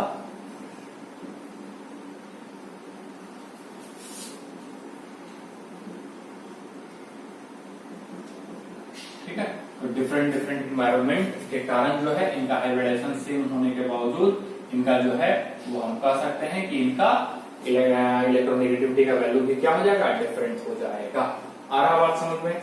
अब इसको और अच्छे से समझ सकते हैं हम कि एग्जाम्पल के तौर पे हम और अच्छे से आपको हम इसको समझा रहे हैं, ठीक है। एग्जाम्पल के तौर पे क्या हम ले रहे हैं कि हम अल्काइन ले रहे हैं, ठीक है, और ये अल्काइन HC ट्रिपल बॉन्ड क्या है बेटा, C और ये H है, और इस तरीके का अल्काइन को हम लोग क्या बोलते हैं, टर्मिनल अल्काइन कहते हैं। अल्काइन भी दो तरीके का है, टर्मिनल अल्काइन और एक इंटरनल अल्काइन। टर्मिनल अल्काइन का मतलब ट्रिपल बॉन्ड किनारे में होगा, टर्मिनल पे होगा, that is called terminal alkyne, ठीक है। और एग्जांपल इसका देते हैं जैसे कि CH3 C triple bond C और ये बेटा H, ये भी क्या हो जाएगा आपका टर्मिनल अल्काइन, ठीक है। और दूसरा एग्जांपल यदि हम ले लें CH3 C triple bond C और ये CH3, क्योंकि यहां देखेंगे किनारे में ट्रिपल बॉन्ड है, इसका तो दोनों साइड में कुछ है ही नहीं, यानी किनारे में ट्रिपल बॉन्ड है, लेकिन इसका किनारे में ट्रिपल बॉन्ड नहीं है, बीच में, तो इसको हम लोग क्या बोलते हैं, इंटरनल अल्काइन। अब इसके साथ देखा गया है, इसके साथ जो है वो देखा गया है कुछ रिएक्शंस, वो देखेंगे। इसके साथ यदि हम सोडियम का रिएक्शन करवाएं, इसका रिएक्शन करवाएं सोडियम का, ठीक है, तो ये रिएक्शन होकर के बेसिकली क्या बनता है, ये हो जाता है HC triple bond C minus Na plus, और साथ ही साथ आपका बन जाता है ये H प्लस, यानी किस चीज का फॉर्मेशन होता है, H प्लस का फॉर्मेशन होता है, ठीक है। यहां भी यदि हम Na का रिएक्शन करवाएं, ऑर्गेनिक का बड़ा ही ये बेहतरीन रिएक्शन है, पढ़ने को आपको मिलेगा, सारा कुछ कैसे होता है, क्या होता है, वो सारा कुछ मिलेगा, तो समझिए चीजों को क्या हम बताना चाह रहे हैं। ये टर्मिनल अल्काइन, इंटरनल अल्काइन, ठीक। यहाँ Na के साथ यदि रिएक्शन होता है तो क्या बन जाएगा, ये CH3, ठीक है, C triple bond C minus, और क्या बनेगा Na प्लस, और साथ ही साथ क्या बनेगा ये H प्लस, ठीक। और यहाँ पे यदि हम Na के साथ यदि हम रिएक्शन करवाएंगे तो बेटा क्या हो जाएगा, नो रिएक्शन। ऐसा क्यों, यहाँ पे कोई रिएक्शन देखने को नहीं मिलता, तो रीजन वही है। क्या रीजन है कि ये सबका हाइब्रिडाइजेशन यदि हम देखेंगे कार्बन का, तो बेटा क्या आएगा, sp आएगा, लेकिन अलग एनवायरनमेंट होने के कारण इनका नेचर क्या हो जा रहा है, डिफरेंट हो जा रहा है, ठीक है। एनवायरनमेंट क्या हो जा रहा है, डिफरेंट, यानी कि यदि हम ये कहें कि इन दोनों का जो इलेक्ट्रोनेगेटिविटी होगा वो थोड़ा सा ज्यादा होगा, तो इलेक्ट्रोनेगेटिविटी ज्यादा होने के कारण क्या हो रहा है, ये हाइड्रोजन के इलेक्ट्रॉन को अपनी तरफ खींच रहे हैं, टर्मिनल अल्काइन जो है वो हाइड्रोजन के इलेक्ट्रॉन को अपनी तरफ खींच रहे हैं, और हाइड्रोजन के इलेक्ट्रॉन को अपनी तरफ खींचने के कारण इस पे जो है डेल्टा नेगेटिव हो जाएगा, और ये हाइड्रोजन बड़ा ही आसानी से जो है वो बाहर निकल जाएगा H प्लस बन के, यानी कि ये हाइड्रोजन एसिडिक हाइड्रोजन बन जाता है। एसिडिक हाइड्रोजन वैसा हाइड्रोजन होता है जो H प्लस बन करके बाहर निकल जाए, उसको क्या बोलते हैं, एसिडिक हाइड्रोजन। तो वो तभी बाहर निकलेगा जब कोई बगल वाला जो जिससे वो बॉन्डेड है हाइड्रोजन, वो उसके इलेक्ट्रॉन को पूरा अपनी तरफ खींचे, तो बड़ा ही आसानी से वो सोडियम के साथ रिएक्ट कर जाएगा, और इस प्रकार का एक सॉल्ट का फॉर्मेशन करता है, एक स्ट्रॉन्ग बेस का फॉर्मेशन करता है, और यहाँ पे हाइड्रोजन प्लस में आपको दिखाई मिलता है। आ रहा बात समझ में। और यहाँ पे क्यों नहीं हो पा रहा है, क्योंकि यहाँ पे कोई एसिडिक हाइड्रोजन नहीं है, कार्बन से कौन टच है, कार्बन, ठीक है। हालांकि ये हाइड्रोजन इस कार्बन से टच है, लेकिन ये sp हाइब्रिडाइज वाला नहीं है, क्योंकि sp हाइब्रिडाइज में इसका परसेंटेज ज्यादा है, तो ज्यादा इलेक्ट्रॉन निगेटिव होगा, तो ये ज्यादा इलेक्ट्रॉन खींचेगा। ये कार्बन sp3 है, तो परसेंटेज ऑफ इस कैरेक्टर इसमें बहुत ज्यादा है, इसके कारण ये जो है वो आपका एसिडिक हाइड्रोजन नहीं देगा। तो एसिडिक हाइड्रोजन कौन होना चाहिए, जो टर्मिनल अल्काइन के साथ लगा हुआ हाइड्रोजन को ही कौन सा हम लोग हाइड्रोजन बोलते हैं, एसिडिक हाइड्रोजन बोलते हैं। आ रहा बात समझ में। तो बेसिकली एसिडिक हाइड्रोजन का हम बात करें, ठीक है, कि एसिडिक हाइड्रोजन क्या होगा बेटा, तो होगा H which can convert into H plus, जो किस में कन्वर्ट हो जाएगा बेटा, H प्लस में। और H प्लस में कब निकलेगा, जब कोई बगल वाला जिससे वो हाइड्रोजन अटैच है वो ज्यादा इलेक्ट्रोनेगेटिव होगा, और ज्यादा इलेक्ट्रोनेगेटिव होने के कारण H के जो हाइड्रोजन है उसको अपनी तरफ, H का हाइड्रोजन के इलेक्ट्रॉन को अपनी तरफ खींचेगा, और हाइड्रोजन के इलेक्ट्रॉन को अपनी तरफ जो खींचेगा तो हाइड्रोजन पे बहुत ज्यादा अमाउंट में जो है वो डेल्टा प्लस चार्ज आएगा, ठीक है। ऐसे समझ सकते हैं कि इसने क्या किया, हाइड्रोजन के इलेक्ट्रॉन को अपनी तरफ पूरा खींचा, जिसपे डेल्टा निगेटिव और डेल्टा पॉजिटिव आया, और ये सोडियम के साथ रिएक्ट करके जो है वो H प्लस को जो है वो बाहर निकाल फेंका, ठीक है, यहाँ भी सेम चीज निकलता है, ये इस प्रकार से इस पे डेल्टा नेगेटिव डेल्टा पॉजिटिव आया, लेकिन यहाँ पे चूंकि इसका क्या है, इस कार्बन का क्या है, इस कैरेक्टर ज्यादा है और इस कैरेक्टर ज्यादा है, तो ये इलेक्ट्रोनेगेटिविटी ही इसका कम होगा, जिसके कारण यहाँ पे एसिडिक H जो है वो बाहर नहीं निकल पाता और नो रिएक्शन देखने को मिलता है। तो ये वाला बात भी आपका क्लियर हो रहा है, प्रूफ हो रहा है, ठीक है, कि जो अब ये वाला यदि हम बात करें, ये वाला हाइड्रोजन जो होगा वो एसिडिक हो जाएगा, एसिडिक हाइड्रोजन हो जाएगा। आ रहा बात समझ में, ज्यादा रिएक्टिव हो जाएगा हाइड्रोजन, बात समझ में आया। तो ऐसा ऐसा कॉन्सेप्ट है, इसको आप अच्छे से थोड़ा जो है वो ध्यान में रखेंगे। इनफैक्ट यदि हम बात करें थोड़ा सा और हम बता देते हैं इसमें,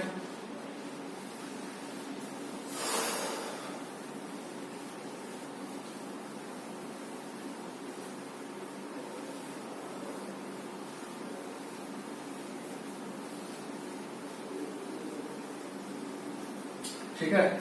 इनफैक्ट यदि हम बात करें तो in terms of inorganic chemistry, वैसे तो कार्बन से रिलेटेड बहुत सारे एसिड्स हैं यानी कि ऑर्गेनिक केमिस्ट्री में, लेकिन इन टर्म्स ऑफ यदि हम इनऑर्गेनिक केमिस्ट्री बात करें तो यदि एसिडिक यदि हम बात करें, एसिडिक कंपाउंड कौन सा है, तो यदि हम groups in terms of inorganic chemistry, ठीक है, in terms of inorganic chemistry यदि हम बात करें तो ग्रुप, ठीक है, ग्रुप 16, ठीक है, और ग्रुप 17, ठीक है, ग्रुप 16 और ग्रुप 17 थोड़ा सा जगह मिल जाएगा यदि हम G16 G17 लिख देते हो, ठीक है, G16 और ये G17, तो G16 में आपका कौन हो रहा है, ओस से टीपो, ठीक है, इतना ही तक लिखते हैं। और इसमें फ्लोरीन, ठीक है, फ्लोरीन, क्लोरीन, ब्रोमीन और आयोडीन, ठीक है, इनके साथ यदि हाइड्रोजन लगा हुआ है तो उस हाइड्रोजन को हम लोग एसिडिक हाइड्रोजन कहते हैं, ठीक है, प्लस H। यदि इसके साथ अपने को क्या मिलता हो, H प्लस यदि है तो उसको हम लोग क्या बोलेंगे, एसिडिक हाइड्रोजन कहेंगे, ठीक है, in terms of inorganic chemistry. वैसे ऑर्गेनिक केमिस्ट्री में यानी कार्बन वाले केमिस्ट्री में तो बहुत सारा जो है आपको हाइड्रोजन जो है वो कार्बन के साथ लगा हुआ और क्या मिलेगा आपको, एसिडिक मिलता हुआ नजर आता है। आई बात समझ में, किस क्या हम बोल रहे हैं, इसको इस तरीके से भी लिख सकते हैं, ज्यादा बेहतर रहेगा कि इसमें क्या जुड़ा हुआ आपका रहेगा, हाइड्रोजन, तो वो हाइड्रोजन एसिडिक हाइड्रोजन कहा जाएगा।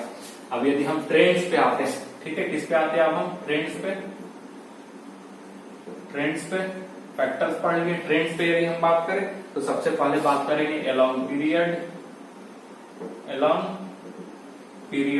तो अलोंग पीरियड में यदि हम किधर जाएं, लेफ्ट, ठीक है, लेफ्ट से किधर की ओर जाएं, राइट में, तो लेफ्ट से राइट में जाते हैं तो क्या होता है आपका बेटा, Z इफेक्टिव इंक्रीज होता है, N क्या रहता है, सेम रहता है, और Z इफेक्टिव डायरेक्टली तो किसका होता है,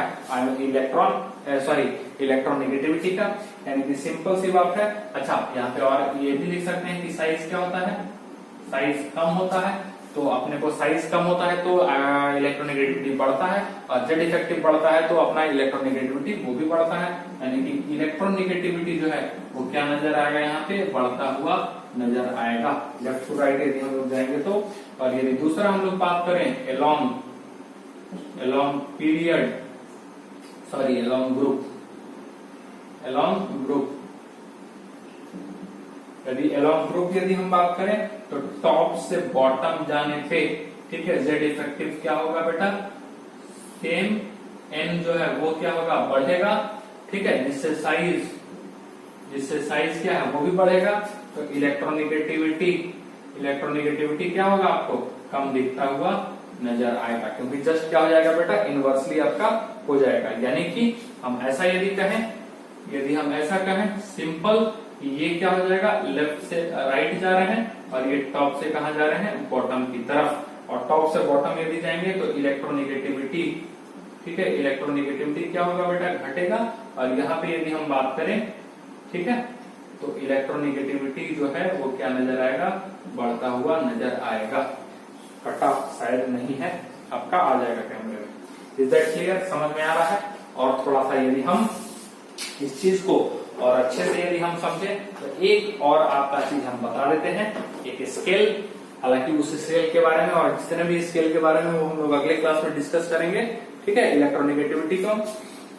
इस चीज को समझने के लिए कि अराउंड द पीरियड जा रहे हैं इलेक्ट्रोनेगेटिविटी बढ़ेगा और यदि डाउन द ग्रुप हम लोग जा रहे हैं तो इलेक्ट्रोनेगेटिविटी जो है वो कम होगा।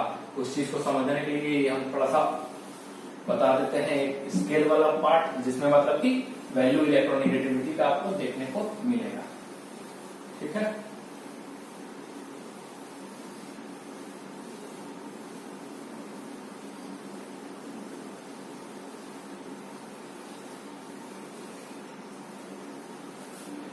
समझ में आया? तो ये हम बात कर रहे हैं पॉलिंग स्केल का, ठीक है। किसका बात करेंगे? Polling scale. इसको बस नाम याद रखेंगे, साइंटिस्ट का नाम है।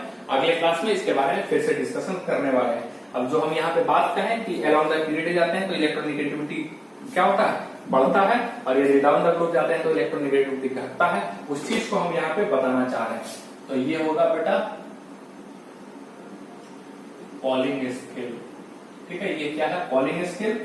तो इसमें हम लिख रहे हैं थोड़ा सा पीरियोडिक टेबल हाइड्रोजन, ठीक है, और यहाँ क्या आ जाएगा? हीलियम, ठीक। हालांकि नोबल गैस हम लोग नहीं लेंगे। तो ये कौन सा हो जाएगा आपका? ग्रुप 1, ठीक है। और हाइड्रोजन के नीचे कौन आ जा रहा है? लिथियम, ठीक है। ये beryllium, boron, carbon, nitrogen, oxygen, chlorine, ठीक है। और ये आपका कहां तक आ जा रहा है? ग्रुप 17 आ जा रहा है, ठीक है, ग्रुप 17। और इसमें ना के रब, ठीक है, CS यहां तक ले रहे हैं हम लोग। और ये हो जाएगा बेटा मैग्नीशियम, और उसके बाद कौन सा हो जाएगा? सिलिकॉन, सॉरी एल्युमिनियम, ठीक है, सिलिकॉन, उसके बाद फास्फोरस, सल्फर और क्लोरीन, ये, ठीक है, क्लोरीन, ब्रोमीन, ठीक है, आयोडीन, क्लोरीन, क्लोरीन, ब्रोमीन और आयोडीन। इस प्रकार से है। हम थोड़ा सा ले रहे हैं कुछ एलिमेंट्स को पीरियोडिक टेबल का। ये हो गया बेटा आपका S ब्लॉक का, और ये कौन सा हो गया आपका? P ब्लॉक का। तो जो इलेक्ट्रोनेगेटिविटी का वैल्यू जो है वो हम लोग क्या बोले? अराउंड द पीरियड जाएंगे तो बढ़ता जाएगा। तो सबसे ज्यादा जो होता है फ्लोरीन का होता है 4, most electronegative element that is fluorine, और इसका होता है आपका 3.5, किसका? ऑक्सीजन का 3.5। नाइट्रोजन का कितना होता है बेटा? आपका 3 होता है। उसी प्रकार से यदि हम बात करें किसका? क्लोरीन का, क्लोरीन का भी आपका क्या हो जाता है? 3 हो जाता है। ब्रोमीन का 2.8 हो जाएगा, ठीक है, ब्रोमीन का 2.8 और आयोडीन का 2.5। ये एक्सपेरिमेंटल पॉलिंग स्केल से इलेक्ट्रोनेगेटिविटी का वैल्यू बताया हुआ वो है, ठीक। अब उसके बाद यदि हम इधर बात करें तो हाइड्रोजन का कितना होता है आपका? 2.1 हो जाता है। लिथियम का डाउन द क्या होगा? कम होगा 1। सोडियम का और कम हो जाता है, 0.9 समथिंग चला जाता है, ठीक है, यस 0.9, इसका 0.8, 0.7, ठीक है, 0.6, इस तरीके से कम होते जाएगा। सबसे कम इलेक्ट्रोनेगेटिविटी का वैल्यू होता है सीजियम का, और सबसे ज्यादा इलेक्ट्रोनेगेटिविटी का वैल्यू होता है क्लोरीन का। यदि और थोड़ा सा हम इधर देखें तो इसका होता है 1.5, इसका हो जाएगा 2, ठीक है, इसका हो जाएगा बेटा 2.5, ठीक है। डाउन तो कम होगा तो इसका होता है 1.2। एल्युमिनियम का हो जाएगा आपका 1.5। सिलिकॉन का यदि हम देखें तो हो जाएगा आपका 1.8, ठीक है। फास्फोरस का 2.1, ठीक है, सल्फर का 2.8। ये इस प्रकार से आपको देखने को मिलेगा, ठीक है। बात समझ में आया? तो ये जो हम यहाँ पे बात कहे थे कि अराउंड द पीरियड जाते हैं तो इलेक्ट्रोनेगेटिविटी जो है वो क्या होता है? बढ़ता है। तो वो हम बताना चाह रहे थे इस पॉलिंग स्केल की मदद से। जो ये कुछ एलिमेंट्स का हम लोग इलेक्ट्रोनेगेटिविटी यहाँ पे रखे हैं, सारे एलिमेंट्स का आपको इलेक्ट्रोनेगेटिविटी का वैल्यू याद रखने की जरूरत नहीं है। ये जो चीज हम बताए हैं इससे आपको आइडिया मिल जाएगा कि around the period down the group electronegativity का वैल्यू क्या होगा, ठीक है। अब जो मोस्ट इंपॉर्टेंट जो आपको याद रखना है उसके बारे में हम बता देते हैं। कुछ का आपको याद रखना है उन एलिमेंट्स का जो हम लोग हमेशा यूज में लाएंगे। वो कौन कौन सा होगा? ठीक है, वो होगा F का, ठीक है, FON is equal to Cl, यानी नाइट्रोजन और ऑक्सीजन क्लोरीन का क्या होता है? सेम होता है, नजर आ रहा है यहाँ पे। उसके बाद आपका Br, ठीक है, और ये बराबर होता है S, और ये बराबर होता है कार्बन से, ठीक है, दैट इज 2.5 के समथिंग में चला जाता है।